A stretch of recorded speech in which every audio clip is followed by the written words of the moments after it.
예수님의 흔적이라는 제목으로 말씀을 나누기를 원합니다. 그리스도인들은 하나님의 뜻을 생각하며 하나님이 기뻐하는 것이 무엇인지를 먼저 생각하며 삶을 사는 것이 가장 중요한 것입니다. 갈라디아서 6장 17절에는 우리들에게 이렇게 말씀을 해주고 있습니다. 시작. 이후로는 누구든지 나를 괴롭게 말라.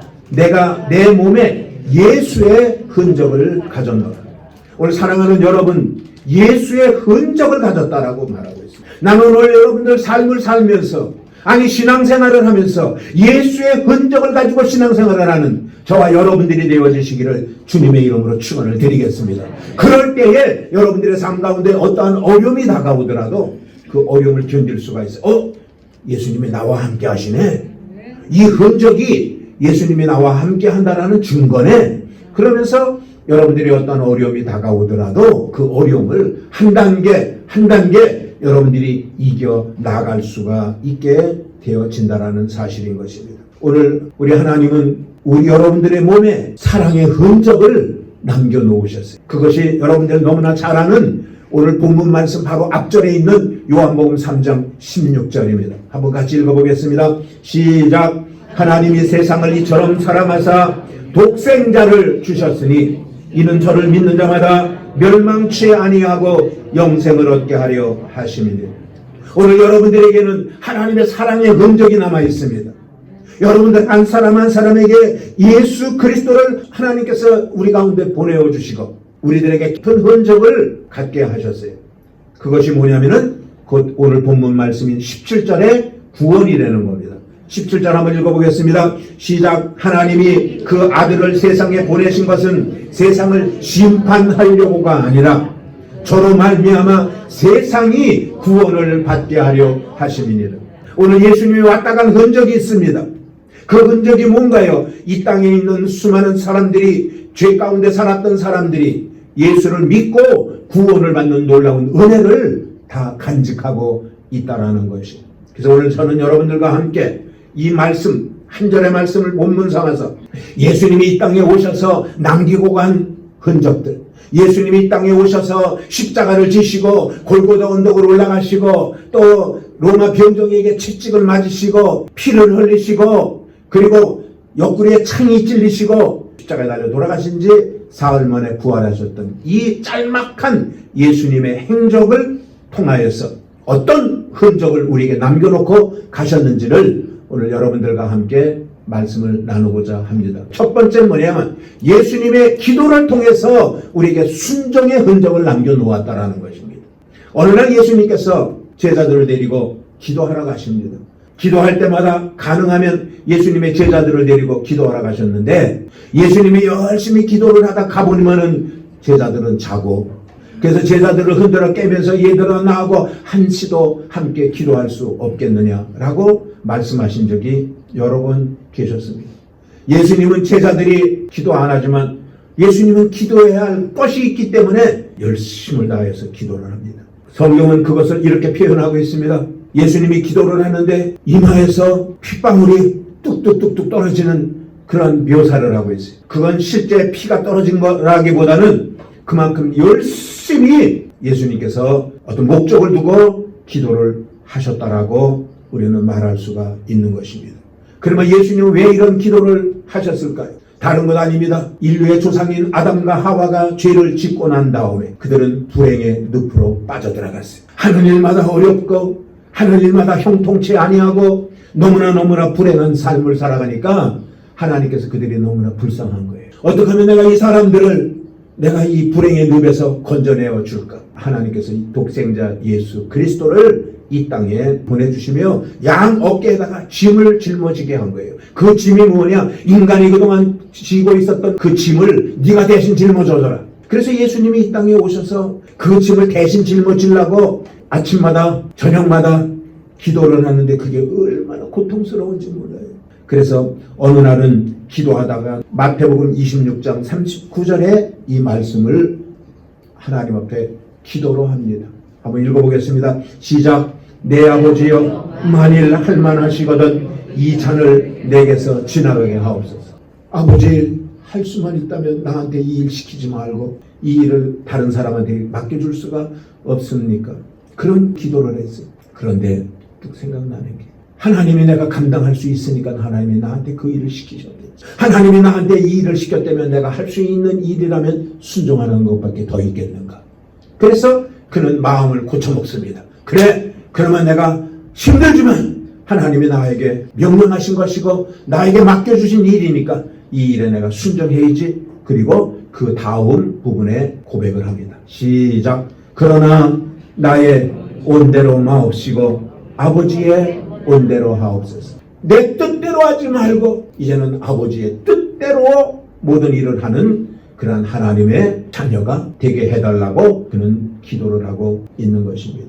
그렇습니다. 오늘 예수님의 기도는 순종의 기도인 것입니다. 기도를 하면서 다가오는 많은 삶의 갈등들이 있지만 그 갈등을 땅바닥에다 내려놓고 아버지의 뜻에 따라서 그 일을 감당하고자 그는 기도를 쉬지 않았던 것입니다. 오늘 사랑하는 여러분, 하나님은 여러분들의 삶에 어떠한 어려움이 여러분들에게 다가오더라도 그 문제를 해결해 주시기를 원하십니다.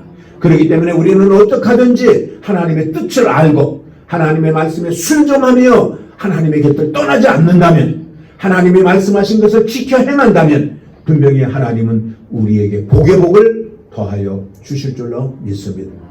오늘 사랑하는 여러분, 하나님이 원하시는 것은 뭐예요? 여러분들이 비참한 삶을 살아가는 것을 하나님은 원하는 게 아닙니다. 하나님의 말씀에 순종하고 하나님의 뜻 가운데 삶으로 말미암아 오늘 여러분들 모두가 형통한 삶을 살기를 하나님은 원하신다라는 것입니다. 그래서 오늘 예수님이 기도하셨던 것은 순종의 흔적이 남아있어요. 아, 예수님 기도 그거 순종이구나. 그렇다면 우리도 예수님 닮아서 순종하는 삶을 살자. 이것이 첫 번째 흔적으로 우리에게 남겨놓아진 것입니다. 예수님이 남겨놓은 흔적은 예수님이 이 땅에 오셔서 기도만 하고 끝낸 게 아니라 채찍도 맞았단 말이에요. 로마 병정으로부터 얼마나 채찍에 매를 맞았는지 몰라요. 매를 맞을 때마다 로마 병정이 들었던 채찍에는 나무에다가 끈을 5개를 연결을 시켜가지고 그 끈 끝에다가는요 짐승 뼈 따귀를 매달아놨어요. 그래가지고 그걸 휘 돌리다가 몸을 후려치니까 그 뼈가 뼈 조각이 몸에가 박혀요. 그러면 탁 잡아당기잖아요. 그러면 살점이 그냥 그대로 묻어나는 거예요. 그러면은 온 몸에서 피가 막 솟구치는데 진짜 눈 뜨고는 볼 수 없는 채찍의 맞음을 당하셨던 것입니다. 그러면 사랑하는 여러분들이요, 왜 예수님은 채찍에 매를 맞고 그 피를 쏟으셨을까요? 성경 이사야 선지자는 예수님이 채찍 맞은 것을 이렇게 얘기하고 있습니다. 이사야 53장 5절입니다. 시작. 그가 채찍에 맞음으로 우리가 무엇을 입었다고요? 나음을 입었다고요. 치료를 받았다고요. 오늘 예수님의 채찍은 우리에게 무엇으로 흔적을 남겨놓았냐면 병고침의 흔적을 남겨놓고 가셨다라는 것입니다. 오늘 그렇기 때문에 사랑하는 여러분들이요, 우리는 이 땅에서 삶을 살며 다시는 우리는 질병으로 고통받지 말아야 되는 거예요. 왜? 예수님이 이미 채찍 맞으심으로 말미암아 우리의 모든 질병을 사하여 주었다라고 말씀을 하셨으니까 그런 것입니다. 육신의 연약함을 가진 사람들은 자주 부르는 찬송이 찬송가 528장인데 가사 내용만 한번 좀 보겠습니다. 주여 나의 병든 몸을 지금 고쳐주소서. 그 다음에 뭐라고 그랬어요? 모든 병을 고쳐주마 주 약속하시지 않았습니까? 그 약속이 바로 오늘 흔적인 것입니다. 예수님이 채찍에 맞음으로 말미암아 흔적으로 남겨놓은 것이 치료니까. 그 다음에 뭐라고 그랬어요? 내가 지금 굳게 믿고 그 고쳐주신다라는 그 하나님의 약속을 내가 굳게 믿고 주님 앞에 구하오니 주여 크신 권능으로 곧 고쳐주소서. 오늘 사랑하는 여러분, 치료의 흔적을 우리에게 남겨놓고 가셨어요. 그래서 그걸 믿어야지 되는 거예요. 그 흔적을 남겨놓은 것을 분명히 내 가슴에 품고 여러분들이 기도할 때에 놀라운 은혜가 나타나는 거예요. 질병은 누가 가져다 준 거예요? 마귀가 가져다 준 거예요. 보세요. 요한복음 10장 10절에는 이렇게 말씀하고 있습니다. 도적이 오는 것은 도적질하고 죽이고 멸망시키는 것뿐이요 내가 온 것은 양으로 생명을 얻되 풍성히 얻게 하려 하심이니라. 도적이 오는 것은 질병을 갖다다 줍니다. 그러나 예수님이 온 것은 우리에게 고쳐주러 오셨단 말이에요. 그래서 고쳐준 흔적을 남겨놓고 가셨단 말이에요. 그래서 우리는 매일같이 그 흔적을 먹고 마시는 거예요. 순복음 야마도 교회는 여러분들 참 복받은 분들이라 성찬을 자주 떼는. 왜? 예수님이 우리에게 남겨놓은 흔적을 끊임없이 우리는 기억하고 그리고 그것을 내 마음속에 묻고 승리하며 나아가기 위하여 우리는 성찬을 그런 마음을 가지고 뗀다라는 것입니다. 그래요. 하나님은 하나님의 자녀들에게 사탄에게서 온 질병을 제하여 주기를 하나님은 원하시지요. 여러분들이 맨날 질병 때문에 아파하고 괴로워하고 주저앉고 그러는 걸 하나님은 기뻐하지 않는다라는 거예요. 요한 1서에 보게 되면 3장 8절에 이렇게 얘기를 하고 있어요. 시작. 하나님의 아들이 나타난 것은 마귀의 일을 멸하려 하심이니라. 마귀의 일, 우리에게 육신의 연약함을 가져다 준 영혼도 잘못되게 만들고 범사도 잘못되게 만들고 강건함도 잃게 한 마귀의 하는 일을 멸하기 위하여 예수님은 이 땅에 오셨다라는 것이죠. 그러면 예수님이 오셔서 예수님 당시에만 병 고치고 끝났느냐? 아니라는 거예요. 예수 그리스도와 기노모 이쯤마되모 가와르고또가 아리마세. 예수님은 어제나 오늘이나 영원토록 동일하시다라는 사실인 것입니다. 그러면은 2000년 전에 예수님이 병 고쳐주었던 그 역사가 오늘 이 시간에도 이 자리에도 여러분들에게 나타날 줄로 믿습니다. 그렇기 때문에 병을 받아들이지 마세요. 여러분들에게 어떤 육신의 연약함이 오거든 병마에 떠나갈지어다. 예수님 채찍에 맞음으로 흔적을 남겼다. 무슨 흔적? 치료의 흔적을 남겼다. 그리고 여러분들이 고백하시는 저와 여러분들이 되기를 주님의 이름으로 축원을 드리겠습니다. 세 번째입니다. 가시입니다. 가시. 예수님이 가시관을 쓰셨습니다. 머리에 가시관을 쓰셨습니다. 그 가시는요, 팥분이 얹어놓은 게 아닙니다. 푹 뒤집어 씌웠어요. 그러니까 가시가 여기를 그냥 훑어가지고 이마에서 피가 막 줄줄줄줄 흐르는 거예요. 그 가시가 어떤 가시인지를 한번 보세요. 가시 한번 보세요. 보기만 해도 아프잖아요. 끔찍하잖아요. 그러면 이 가시는 무엇을 상징하고 있는 것일까요? 아담과 하와가 에덴 동산에서 그 행복하게 삶을 살던 그들이 하나님을 선택하지 아니하고 죄를 선택하고 말아버렸어요. 그래서 그의 죄를 지은 결과가 가시입니다. 저주입니다. 그래서 엉겅퀴 가운데서 아무리 농사를 줘도 농사가 안 됩니다. 여러분들 밭의 비유 보게 되면은 밭의 비유 가운데 길가밭도 있고 돌짝밭도 있고 이런 가시덩굴의 밭도 있어요. 저기다 씨 뿌렸다고 생각합시다. 씨 뿌렸다고 생각하면 씨가 아무래도 좀 틈바구로 땅바닥에 땅속에 들어가겠죠. 근데 땅속에 들어가가지고 잎이 나오기 시작하는데 어떤 현상이 생기냐면 저 가시들이 팍팍 찔르는 거예요. 잎사귀가 다 상처가 나고 잎사귀가 다 찢어지고 그래서 열매를 맺지 못하게 한다라는 거예요. 오늘 사랑하는 여러분들이요. 예수님은 그런 것들을 대신 짊어지시기 위하여 그 가시를 쓰심으로 말미암아 여러분들의 저주를 예수님께서는 속량해 주었다라는 거예요. 오늘 그렇기 때문에 여러분들이 예수님을 바라보면서 예수님이 쓰신 가시를 바라보면서 하나님은 어떤 흔적을 우리에게 남겨놓았나? 축복을 남겨놓았다는 거예요. 그래서 예수 그리스도께서 여러분들에게 축복을 주었는데 그 축복이 무슨 축복이냐? 아브라함의 축복이라는 거예요.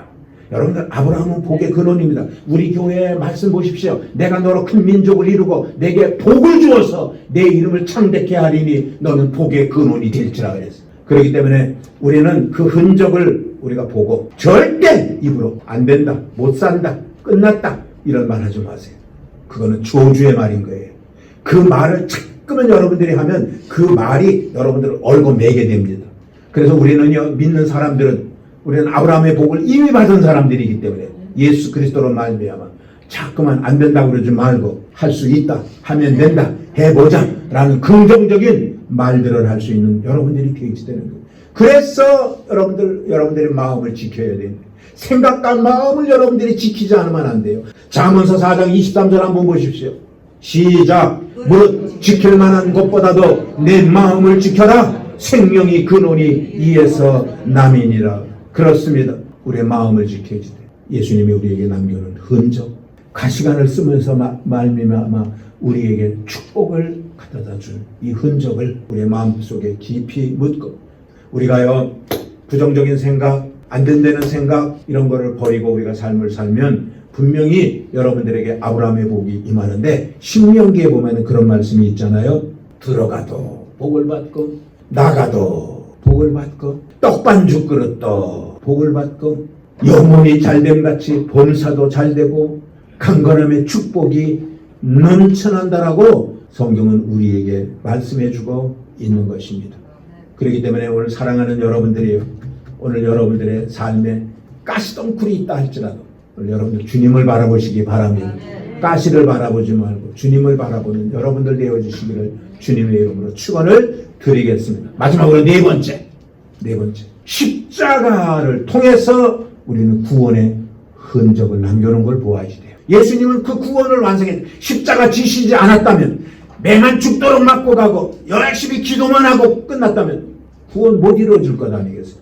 그런데 예수님은 십자가를 지셨어요. 그 십자가가 얼마나 무거운 십자가인지 가다가 쓰러지고 그리고 산 꼭대기까지 올라가는데 몇 번을 쓰러졌는지 몰라요. 나중에는 더 이상 지고 갈 수가 없으니까 구경 나왔던 청년이 대신 십자가를 지고 골고다 언덕을 올라가 결국은 그 십자가에 예수님이 못 박혀 죽게 되었던 것입니다. 오늘 사랑하는 여러분, 예수님이 십자가 달려 돌아가실 때 예수님이 무슨 죄를 진 게 있어요? 예수님은 죄 없는 분이에요. 우리가 죄인이에요. 우리의 죄를 대신 짊어지신 거예요. 그래서 우리는 예수님이 짊어진 십자가는 내가 짊어져야 할 십자가, 예수님이 대신 짊어졌다라고 생각하고 우리는 그 예수 그리스도의 십자가를 늘 바라보고 가슴에 품고 이 땅의 삶을 살아가며 하나님이 기뻐하는 삶을 살아가고 죄가 눈앞에서 아른아른거린다 할지라도 기도하고 예수의 이름으로 물리치고 그리고 승리의 길을 걸어갈 수 있는 저와 여러분들이 되어지시기를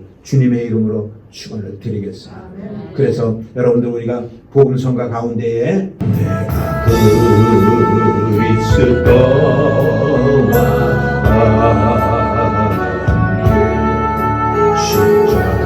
십자가에 못 박혔나니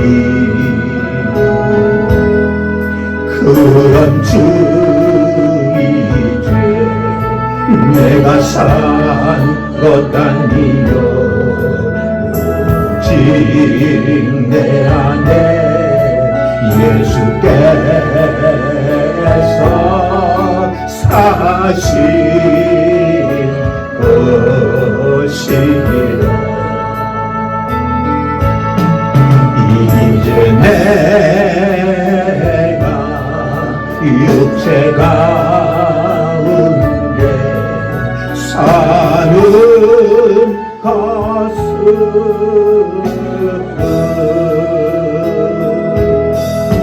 나를 사랑하사 자기 몸 버리신 예수 위에 산 것이라. 와레 그리스도도 와레 그리스도도 보니 주지가 미치게 라했다. 수르 떠이 나와 와가 노노하나 나가 우치니 그리스도가 이길 때 오라레루 이마와 다시가 니꾸노 나타니 이길 때로 나와 와레오 하기시다 나를 믿고 주노 땅에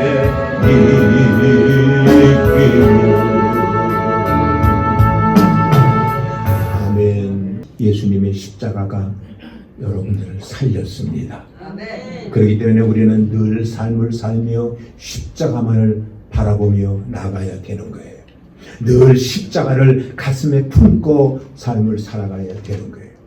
이스라엘 백성들이 애굽에서 나와서 가나안 땅을 가면서 조금만 어려우면 꿍시렁 되고 그랬어요. 불평하고 원망하고 낙심하고 욕하고 싸우고 그랬어요. 한두 번 봐줬어요. 모세도 참고 하나님도 참았어요. 그때마다 달랬어요. 그리고 그들이 해달라는 대로 다 해줬어요. 이게 버릇이 돼가지고요. 조금만 뭐하면 투정 부리고 조금만 뭐하면은 뭐 주저앉고 땡깡 부리고 막 그래요. 나중에는 하나님이 도저히 안 되겠어. 이거 버릇 고쳐놓으면 안 되겠다 싶어가지고요. 하나님이 불뱀을 그냥 풀어놓은 거예요. 불뱀을 풀어놨어요. 그래 불뱀이 막 사람들을 막 뭅니다. 독이 있는 불뱀이 물었으니 온몸이 막 퉁퉁 붓고 막 사람들은 막 죽어져 넘어가는 것 같고 어떤 사람은 눈이 퉁퉁퉁퉁 붓고 막 그래. 그때 하나님께서 모세를 시켜가지고 장대를 높이 매달았어요. 그리고 그 장대 끝에다가 녹뱀, 구리뱀을 달아놓고 말씀하셨습니다. 너희들이 저 장대에 달려있는 녹뱀을 바라보면 살리라. 그러나 바라보지 아니하는 자는 죽으리라 그랬어요. 그러면 다 바라봤으면 얼마나 좋겠어요. 근데 죽어라 하고 안 바라보는 사람이 있어요. 그런 사람들은 죽는 거지 뭐. 안 바라보는 사람은 죽는 거지. 오늘 여기 있는 여러분들, 순복음 야마도교 여러분들은 바라봤기 때문에 이 자리에 앉아있고 바라봤기 때문에 여러분들은 구원의 길을 걸어가고 있지만 일본의 그 수많은 사람들 가운데 아직도 99.5%의 사람들은 아직도 안 바라보고 있습니다. 안 바라보고 너무나 그게 안타까운 겁니다. 주님이 바라보라고 그랬으면은 예수 그리스도를 바라보라고 그랬으면은 십자가를 바라보라고 그랬으면은 예수 그리스도가 십자가에 흔적을 남겨놓았다 그러면 예수를 믿고 구원받아야 될 것인데 안 바라보니까 구원받지 못하는 거예요. 우리의 사명이에요. 어떻게 하든지 우리 한 사람 한 사람이 사람들을 만나는 사람들에게 이 사실을 얘기해서 그들이 예수님이 십자가를 통해서 남겨놓은 흔적이 구원이기 때문에 그들도 구원받고 우리와 함께 천국 백성 되어지기를 바라며 2022년도에는 더욱더 전도에 힘쓸 수 있는 저와 여러분들이 되었으면 좋겠습니다. 결론을 말씀드리면 그렇습니다. 오늘 4가지를 얘기를 했지만 4개가 뭐냐면 기도를 통해서 순종이라는 흔적을 남겨놨어요. 그래서 우리 보고 순종하랍니다. 순종밖에 없습니다. 불순종하면 안 됩니다. 순종이라는 흔적을 남겨놨어요. 그 다음에 빌라도 옥정에서 채찍 맞는 걸 통해서 우리에게 남겨놓은 흔적은 병고침입니다. 그 다음에 예수님께서 가시관을 쓰셨어요. 그건 저주를 속량했다라는 거예요. 더 이상 우리는 가시와 관계가 없어요. 이제는 하나님의 아브라함의 복인 거예요. 그래서 들어와도 나가도 복을 받는 저와 여러분들이 되셔야지 돼요. 그 다음에 십자가를 통해서 구원의 흔적을 남겨놓으시다. 구원을 이루어 나가야지 돼요. 나 구원받았다. 교회 왔으니까 나 구원받았다. 할렐루야다. 그건 아직은 일러요. 구원을 완성을 해야지. 구원의 완성은 천국에 들어가는 거예요. 오늘 사랑하는 여러분들 모두가 남겨져 있는 흔적들을 보면서 여러분들의 신앙생활을 잘해서 여러분들이 천국 백성 되어지는 놀라운 역사가 나타나기를 주님의 이름으로 축원을 드리겠습니다.